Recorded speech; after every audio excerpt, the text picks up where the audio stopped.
saya, tetapi harus kita buktikan menjadi kemenangan bersama.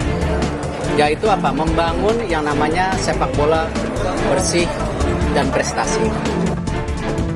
Waktu itu saya bicara bahwa perlu nyali memperbaiki sepak bola Indonesia.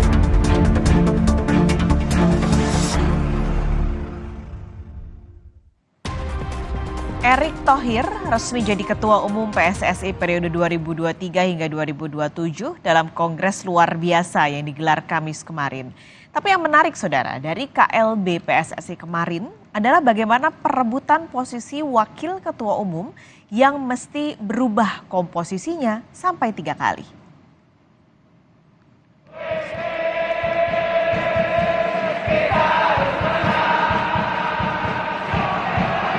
Dalam Kongres PSSI yang digelar di Jakarta, Menteri BUMN Erick Thohir mengalahkan lawan terkuatnya Ketua Dewan Perwakilan Daerah atau DPD, Lanyala Mataliti. Setelah terpilih jadi Ketua Umum PSSI, Erick menegaskan kembali komitmennya untuk membangun sepak bola yang bersih dan berprestasi. Harus kita buktikan menjadi kemenangan bersama. Yaitu apa? Membangun yang namanya sepak bola bersih dan prestasi. Dan waktu itu saya bicara bahwa perlu nyali memperbaiki sepak bola Indonesia. Tidak perlu teori-teori. Hari ini kita sudah tidak bicara nyali lagi. Tapi kita bicara bagaimana nyali membuktikan memang kita berprestasi.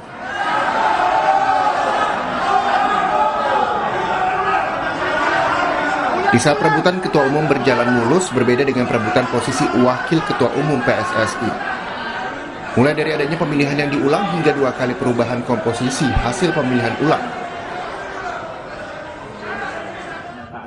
Awalnya hasil pemilihan untuk posisi Wakil Ketua Umum adalah Menpora Zainuddin Amali dan Sekjen PSSI Yunus Nusi. Amali mendapat 66 suara dan Yunus 63 suara. Sementara mantan Sekjen PSSI Ratu Tisa gugur karena hanya mendapat 41 suara. Akan ada pengumuman dari FIFA dan kami akan terjemahkan. Tapi cuma selang 1 jam, para pemilik suara meminta pemilihan diulang karena dugaan manipulasi penghitungan suara.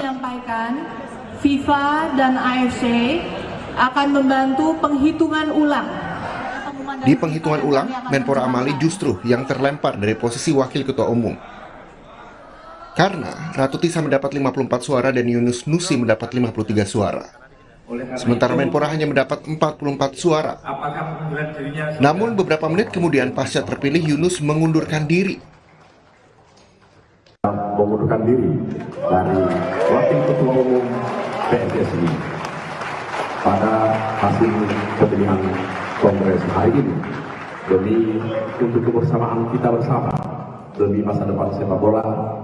Niat baik saya ini mohon untuk diizinkan oleh komite pemilihan dan hari ini dengan teguh hati saya mengundurkan diri dari Wakil Ketua Umum terpilih pada Kongres hari ini. Terima kasih. Dengan mundurnya Yunus Nusi, maka Ratu Tisa dan Zainuddin Amali yang resmi menjadi Wakil Ketua Umum PSSI. Pasca drama pemilihan Wakil Ketua Umum, 12 komite eksekutif PSSI pun terpilih. Dengan 3 level pimpinan yang sudah terpilih oleh para pemilik suara PSSI, lengkap sudah PSSI 2023-2027, kini dipimpin oleh 2 menteri pemerintahan Joko Widodo, yakni Menteri BUMN Erick Thohir sebagai Ketua Umum PSSI dan Menpora Zainuddin Amali sebagai Wakil Ketua Umum PSSI. Tim Liputan, Kompas TV. Pasca pemilihan di Kongres Luar Biasa, publik menunggu janji Menteri BUMN Erick Thohir yang kini jadi Ketua Umum PSSI periode 2023 hingga 2027. Sebelumnya, saat mendaftar sebagai calon Ketua Umum PSSI, Erick Thohir memiliki 5 janji manis untuk prestasi sepak bola Indonesia yang akan ia tuntaskan di masa kepemimpinannya. Yang pertama, Erick Thohir berjanji meneruskan Liga 2 dan 3 sebagai lajang atau sebagai ajang prestasi sepak bola Indonesia. Kedua, membenahi kualitas wasit, serta Erick juga berjanji menerapkan VAR alias wasit yang memantau lewat video. Yang keempat, saudara, juga membangun training camp untuk tim nasional Indonesia.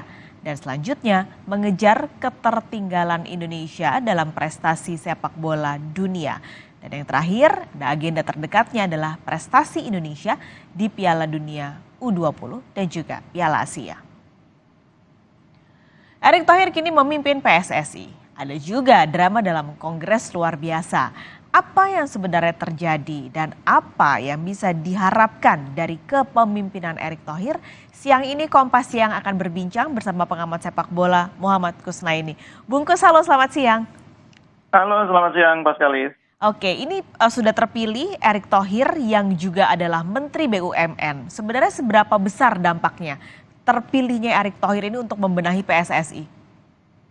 Ya, kita harus menyadari bahwa persoalan sepak bola Indonesia ini sangat berat ya. Bahkan bisa dibilang saat ini kita berada di salah satu titik terendah dalam persepak bolaan Indonesia sesudah terjadinya tragedi Kanjuruhan. Karena itu memang butuh kepemimpinan yang kuat, bahkan saya menyebutnya harus sangat kuat untuk bisa segera mengembalikan persepak bolaan Indonesia ke jalur yang benar gitu ya.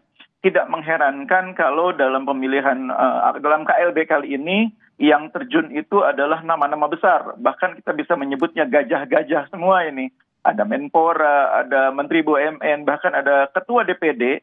Itu menggambarkan betapa daruratnya sepak bola Indonesia saat ini sehingga butuh tangan-tangan yang kuat, tangan-tangan yang perkasa untuk bisa mengembalikan sepak bola Indonesia. Jadi kalau saya secara positif menyambut kehadiran Pak Erick Thohir ini, untuk kebutuhan saat ini, meskipun untuk kedepannya mungkin kita butuh butuh partisipasi yang lebih kuat dari stakeholder sepak bola yang sebenarnya. Tapi karena saat ini sepak bola darurat, maka kehadiran pejabat yang berasal dari struktural pemerintahan mau tidak mau harus kita terima dengan tangan terbuka. Satu, ada di titik terendah, Bungkus Noni tadi cerita. Iya. Ada di titik terendah, belum kita sebenarnya bisa dibilang miskin gelar ya, Bungkus. Iya. Tidak ada gelar-gelar yang cukup membahagiakan begitu untuk pencinta sepak bola di dalam negeri. Event Iya. terdekat di bulan Maret, kalau saya tidak salah ada U20, lalu ada Piala Asia. Betul. Di bulan Juni. Apakah dua event terbesar itu bisa jadi ajang pembuktian kalau kepemimpinan Erick Thohir ini dalam sampai 2027 nanti benar-benar bisa sukses untuk industri sepak bola?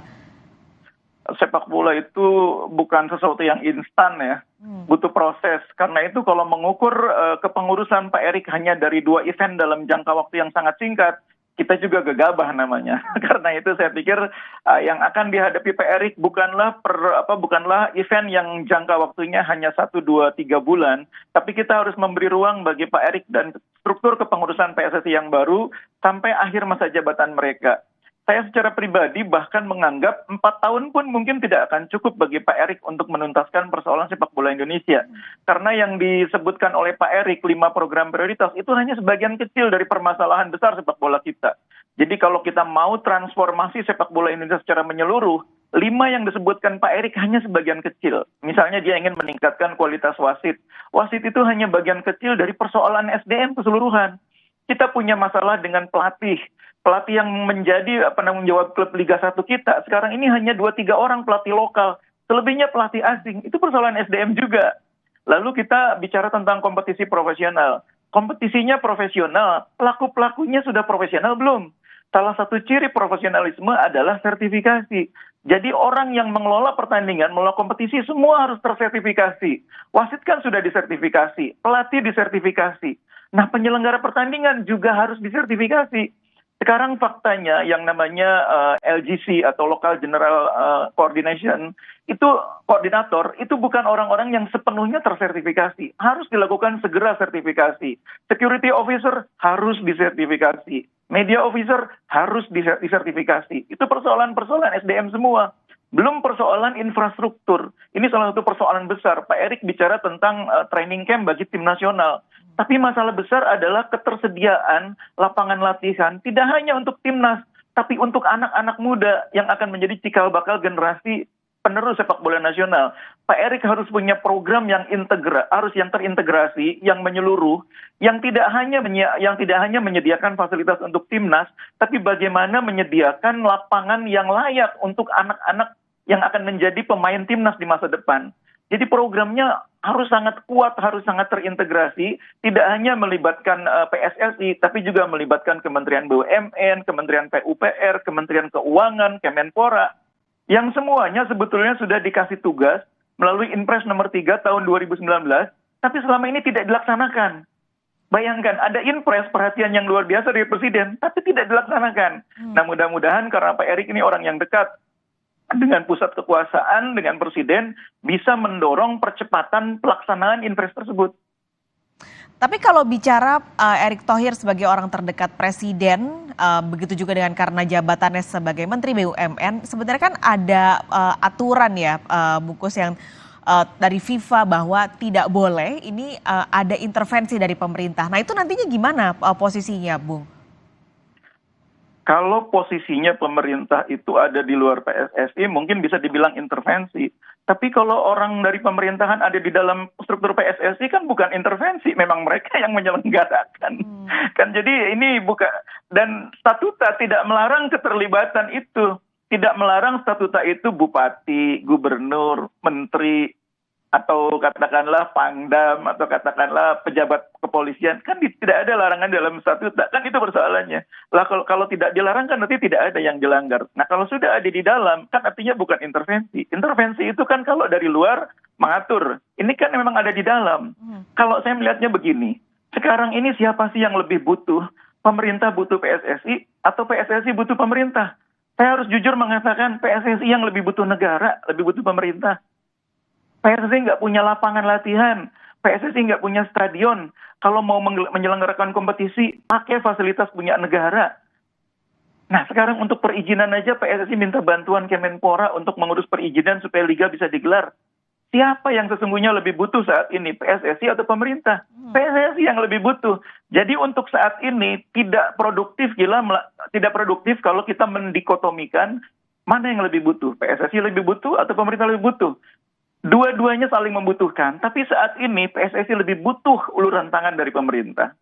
Oke, ini juga kalau kita bicara adanya pemerintah di dalam posisi badan PSSI, ada satu lagi nama menteri sebenarnya di dalamnya, yaitu Menteri Menpora yang duduk sebagai waketum. Kemarin juga sempat ada drama gitu ya Mas, soal waketum ini, posisinya sampai diulang sampai 3 kali, voting yang katanya suaranya hilang lah, sampai akhirnya Ratu Tisha terpilih juga. Ini posisi waketum ini sebenarnya seberapa penting sih dalam jabatan ini? Karena biasanya kan ya akan ketuanya saja begitu yang jadi senternya. Tapi kenapa waketum ini menjadi seperti semacam rebutan begitu?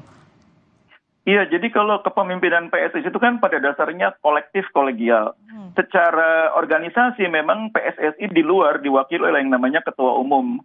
Wakil ketua umum adalah orang yang menggantikan ketua umum bila berhalangan. Nah, keputusan-keputusan besar PSSI itu harus diputuskan melalui yang namanya rapat komite eksekutif. Dan itu tidak hanya terdiri atas ketum dan wakil ketua umum, tapi juga oleh anggota exco yang lain. Jadi tidak berarti seseorang menjadi ketum itu kekuasaannya mutlak di PSSI. Enggak sebetulnya. Komite eksekutif itulah kekuasaan yang sebenarnya di PSSI. Hanya saja memang figur ketua umum ini sangat penting karena seperti yang saya bilang tadi, ini organisasi sedang dalam situasi yang bisa dibilang salah satu titik terendah dalam sejarah organisasi. Karena itu butuh figur yang bisa menggerakkan, bisa menjadi lokomotif. Dan itulah sebabnya dibutuhkan figur yang kuat. Makanya terpilihnya Pak Erik mudah-mudahan bisa menjelma menjadi lokomotif yang kita butuhkan. Persoalannya kemudian, Pak Erik ini orang yang sangat sibuk. Dan mungkin kesibukannya akan lebih bertambah menuju 2024. Karena itu memang dibutuhkan wakil ketua umum yang punya waktu, punya energi, punya kemampuan menjadi pengganti ketua umum. Nah makanya terpilihnya Pak Amali dan Ratu Tisha, menurut saya itu figur yang tepat, kombinasi yang tepat. Pak Amali orang yang punya kemampuan menggerakkan suprastruktur karena posisinya di pemerintahan. Tapi di PSSI juga dibutuhkan orang yang paham internal organisasi. Ratu Tisha punya kemampuan itu. Sama seperti halnya Yunus Nusi. Jadi bagi saya terpilihnya Ratu Tisha dengan mendampingi Pak Amali itu kombinasi yang tepat. Oke, dengan harapan bisa bersinergi dan membereskan PR-PR yang tadi Bung Kusno ini sudah sebutkan, terutama untuk SDM dan juga infrastruktur demi kemajuan sepak bola Indonesia. Bung Kusno ini terima kasih banyak sudah berbincang hari ini di Kompas Siang. Sehat selalu. Amin, amin.